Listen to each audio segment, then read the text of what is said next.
उम्र हो गया 60 साल। 60 साल में अब पैदल रिक्शा चलाने लायक हम नहीं हैं। तो बैटरी रिक्शा निकला तो हम बैटरी रिक्शा चला रहे थे 4 साल। भाजपा सरकार जब आए तो ऐसा अफवाह उड़ा दिए जो हम लोग को गाड़ी छीन करके बेपैसा को हमारे गाड़ी को लेकर के और 50,000 का बैटरी डलवाए हम और वो गाड़ी हमारा छीन लिए पूरा ही। हम लोग बेरोजगार होकर के गाँव चले आए हैं। गाँव में हम मजदूरी करने लायक है नहीं और हमारे यहाँ कोई मजदूरी है नहीं, तो हम क्या करें? अब मरना ही पड़ेगा।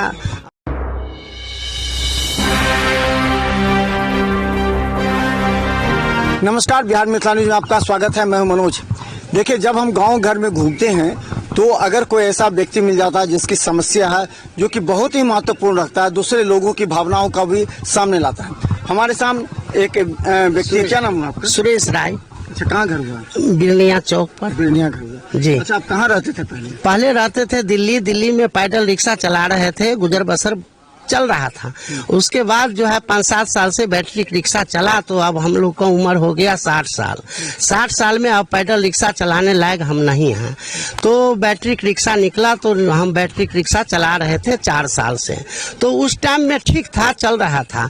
अब जो आई है सरकार, वो जो है सो हमारे सरकार के आने के बाद, हाँ, ये सरकार भाजपा के सरकार भाजपा सरकार जब आए तो ऐसा अफवाह उड़ा दिए जो हम लोग को गाड़ी छीन करके बेपैसा को हमारे गाड़ी को लेकर के और 50,000 का बैटरी डलवाए हम और वो गाड़ी हमारा छीन लिए पूरा ही। क्यों छीन लिए? क्या बोले? क्यों छीन लिए? जो फिटनेस नहीं है तो लगेगा 70,000।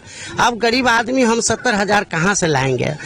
12,000 को आपने चालान बनाए तो ठीक है, चालान हम भर लेते, लेकिन ये फिटनेस का जो मांग करते हैं, जो आप फिटनेस कराओ तब गाड़ी छोड़ेंगे, तो हम कहाँ? साल गाड़ी जो होता है टेम्पू जो लिए, वो कितना साल का रहता है? मतलब कितना साल उसका रहता है? सो नहीं बताए। जैसे 15 साल और सब लगता है तो 15 साल होता है। मोटरसाइकिल का, कार का 15 साल होता है। हाँ, तो उसका कितना साल का था जिसको? वो तो चलने के ऊपर है और लेकिन चल सकता था, गाड़ी चल रहा था बढ़िया से। लेकिन तो फिटनेस के लिए तो वहाँ उसके लिए क्या बोला कि अलग से उसका सर्टिफिकेट नहीं दे रहा है? नहीं बनता है। हर साल बनता था? हर साल नहीं, 2 साल पर फिटनेस होता है। पहले बनवाए थे? हाँ, तो वो पहले बनवाए थे तो वो फिटनेस खत्म हो गया। गए थे हम तो वहाँ बना नहीं, बोला जो लाओ 60-70 हजार। आम आदमी पार्टी के काल में जब कराए तो हो गया आपका? हाँ, हो गया। लेकिन ये भी जो नया सरकार बना बीजेपी का, रेखा गुप्ता का, उसमें नहीं हुआ? उसमें नहीं हुआ। तो रेखा गुप्ता को आते ही हम लोग को गाड़ी छीन लिया गया। तो कितने लोग थे आप लोग वहाँ पर? जो कि बहुत लोग थे, करीबन पारक भर दिया है गरीब आदमी को रिक्शा छीन करके। और हम लोग बेरोजगार होकर के गांव चले आए हैं। गांव में हम मजदूरी करने लायक है नहीं और हमारे यहाँ कोई मजदूरी है नहीं, तो हम क्या करेंगे? अब मरना ही पड़ेगा। और कोई खिलाने वाला गाड़ी लेकर के नहीं आया? नहीं, वहाँ से कैसे आने देते? नहीं दे रहा था। तो फिर बाद में बातें हुई कि आप लोग नहीं मिले जाकर कि हम लोग को चला दीजिए, रोजी रोटी। हाँ, तो गए हम कोर्ट में, रोहिणी कोर्ट गए। वहाँ बोले क्या जज, जो गाड़ी आपको नहीं मिलेगा आप। तो फिर हम बोले क्या, जो मिलेगा तो हम कैसे जिएंगे? बताइए कोई रास्ता। अगर आप गाड़ी हमारा ले लिए तो आप ही हमारा लोन फाइनेंस कर दीजिए, हम लोन अपना सधाएंगे जैसे सधाए थे वैसे। लेकिन उन्होंने बोला जो नहीं, अब कुछ नहीं मिलेगा। आप लोन कैसे सधा रहे हैं? आप लोन सधा दिए थे। लोन सधाने के बाद हाँ, सधा दिए थे। उसके बाद आप अपना उसको कमा रहे थे? हाँ, कमा रहे थे, अपना हो गया था, दाल रोटी खा रहे थे।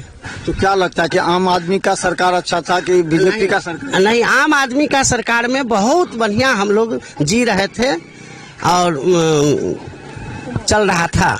लेकिन ये रेखा गुप्ता को आने के बाद हम लोग गरीब आदमी पर बहुत शोषण हो गया। तो चलिए हम बता दें, देखिए कहीं कहीं गांव में सच्चाई भी आता है। ये ऐसे व्यक्ति हैं जो वहाँ टेम्पू चलाकर, ऑटो रिक्शा जो था बैटरी वाला, वो चलाकर अपना जीवन यापन करते थे। लेकिन भाजपा की सरकार आने के बाद इन लोगों का रिक्शा सीज कर लिया गया फिटनेस के नाम पर। जब फिटनेस कराने गए तो इन लोगों से 50-60 हजार रुपए की मांग की गई। कहा जाता हजारों ऐसे ऑटो रिक्शा वहाँ पर डंप पड़ा हुआ है। वहाँ पर जो लोग गरीब लोग जो उससे रोजी रोटी कमाते थे, उन लोग का रोजी रोटी बंद हो गया। तो आम आदमी पार्टी की सरकार को दिल्ली में ये लोग कह रहे हैं कि इन लोगों के लिए, गरीबों के लिए वही सरकार अच्छी थी और ये सरकार आने के बाद नए तरीके से गरीबों का शोषण कर रही है, जिससे वहाँ के गरीब भाग करके वापस अपने गांव में आकर रोजी रोटी करने को मजबूर हैं। देखते रहिए बिहार मिसाल न्यूज यूट्यूब में सब्सक्राइब कीजिए, जीटीपीएल सिटी केबल चैनल पर 24 घंटे मौजूद हैं हम। धन्यवाद।